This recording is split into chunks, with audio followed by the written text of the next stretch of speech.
Yumlakta bom Thamba Yaningdaba Fongdoktuna Athokpam Meira Paibi Apunba Lup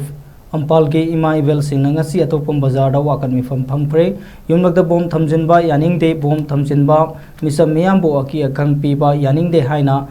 thaba placard sing paiduna sathaki WAKAT MIFAM aduda saru yakibi Ampal gi convener Athokpam Sobitana Fongdorakpada tha asigi marida Thobal Municipal Council gi chairperson so oiriba case Biswajit ki thaudam Athokpam da laiba yumda sakhangdaba singna bom thamjilamduna aki akhang pokan khiba aki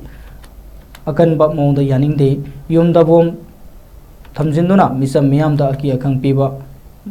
makhata na tobiganu haike Athokpam Meira Paibi Apunba Lup Paibi Meira SINGNA Municipal Council chairperson Biswajit ki yumda masa khangdaba ichajingna bom thanambase khoi yaningde asumba thabakse tawiganu tuna mirakda bom thaba aki jujubi thabakse khoi bamjate aduna matung una wana thabiganu